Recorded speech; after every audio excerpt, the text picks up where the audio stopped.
नमस्कार दोस्तों, जय जोहार।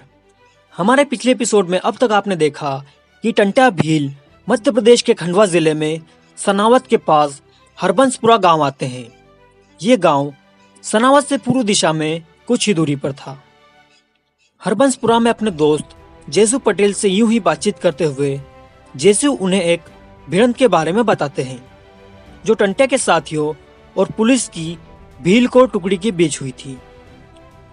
टंट्या भील जेसु की ये बात सुनकर चौंक जाते हैं और पूछते हैं, भिड़ंत? कैसी भिड़ंत? इस पर जेसु पटेल उन्हें बताना शुरू करते हैं।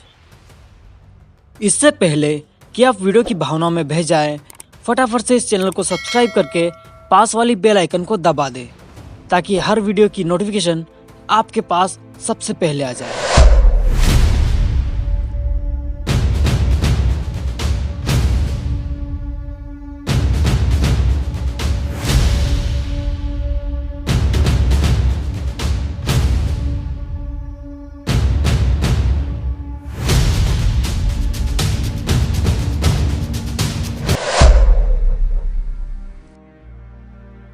समय का पहिया चल रहा था और साल था 1878।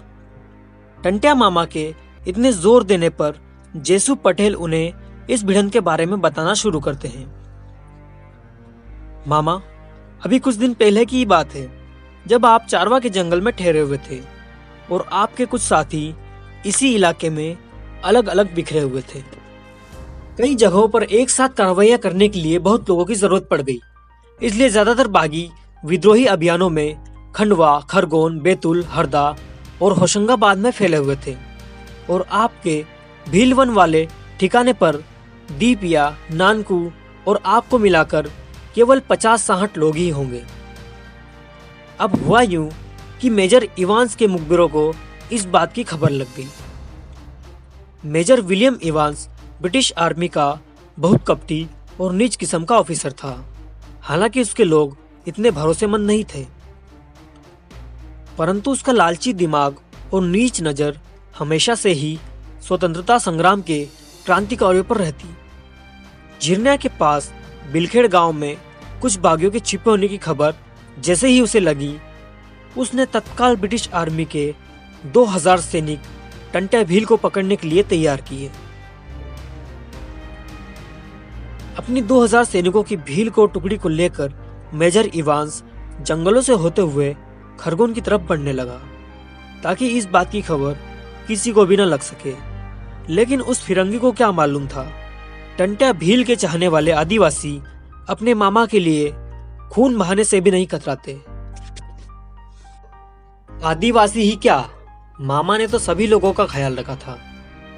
मेजर इवांस जंगलों के रास्ते आ रहा था तो उसका सामना हमारे जैसे आदिवासियों से तो होना ही था। इसलिए इस बात की खबर हमारे कुछ मुखबिरों को लग गई और सामपुरा के नाम्या चमार ने तुरंत ये खबर झिरनिया के जंगलों में पहुंचाई, जहां दोले अपने कुछ मुट्ठीभर साथियों के साथ छुपे हुए थे। इवांस की सेना इतनी तेजी से बढ़ रही थी कि हमारे पास इतना वक्त भी नहीं था कि हम ये खबर चारवा फॉरेस्ट में टंट्या मामा आपके पास समय पर भिजवा सके। यदि हम ऐसा करने की कोशिश भी करते तो हमारे गिरोह के पैदल आदमी को भीलवन तक संदेशा पहुंचाने में पूरे दिन का समय लगता और वो लोग मात्र आधे दिन में हमारे बिलखेड़ गांव तक पहुंच जाने वाले थे और अगले आधे दिन में भीलवन तक। इसलिए दोलिया ने स्वयं ही लड़ने का फैसला किया ताकि चारा फॉरेस्ट में संदेश पहुंचाने का समय भी मिल सके और हरदा, होशंगाबाद, बैतूल, खंडवा व खरगोन के इलाकों से बागियों को बुलाकर तैयार किया जा सके। लेकिन आसपास के गांव के कुछ लोग इस बात के खिलाफ थे, परंतु दोलिया ने लोगों को बताया कि आज अगर आपने टंट्या भील को सहायता नहीं दी तो फिर आगे कोई भी मसीहा तुम्हारे लिए खड़ा नहीं होगा। इस टंट्या के खिलाफ होने की बात कर रहे हो तुम लोग, जानते भी हो कौन है टंट्या भील? दुश्मन भी जिसकी बहादुरी की मिसाल दे वो है टंट्या भील। गरीब किसानों पर अन्याय करने वालों की नाक काट दे वो है टंट्या भील। जिसका नाम सुनकर ही अंग्रेजों की रूह कांप जाए वो है टंट्या भील।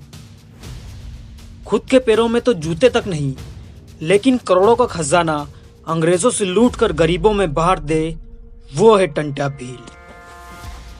कल खाना मिलेगा भी या नहीं इसका पता नहीं, फिर भी अकाल के समय पूरी मालगाड़ी लूट कर गरीब आदिवासियों का पेट भर दे, वो है टंट्या भील। खुद की कोई बहन नहीं पर पूरे निमाड़ की गरीब बहन बेटियों की शादियां कराए और मामेरा भेजकर प्यार दे, वो है टंट्या भील।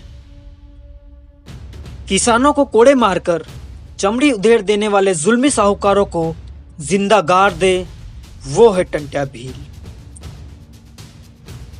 अब तक क्या ही है आपने जाना, आदिवासियों के दिल के सरताज है टंट्या मामा। मैं जा रहा हूं अकेला उस आदि विद्रोही के लिए, 2000 हो या 2 लाख, कसम ज्वार माता की, जब तक जान में जान है गाजर मूली की तरह काटता रहूंगा, लेकिन मेरे टंट्या मामा तक कोई भी फिरंगी नहीं पहुंचेगा। मूंछ पर ताव देते हुए ऐसा कहकर दोलिया अपने साफे पर बंधी गोफन को कसते हैं और अपनी राइफल लेकर अकेले ही गंभीरपुर के पास जंगल की ओर चले जाते हैं।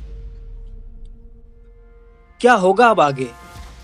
क्या गांव वाले दोलिया का साथ देंगे या मेजर इवांस की यह 2000 लोगों की आर्मी दोलिया के साथ उनके मुट्ठी भर लोगों को रोनती हुई चारों फॉरेस्ट के भील वन पर हमला कर देगी? जानने के लिए बने रहिए हमारे साथ इस रॉबिनहुड सीरीज में और देखिए अगला एपिसोड। ऐसे ही इंटरेस्टिंग और फ्रेश एपिसोड्स की जानकारी सबसे पहले पाने के लिए सब्सक्राइब कीजिए हमारे चैनल धरती आबा को और बेल आइकन भी दबा देना। आज के इस एपिसोड में इतना ही, कल मिलते हैं अगले एपिसोड में। तब तक के लिए जय जोहार।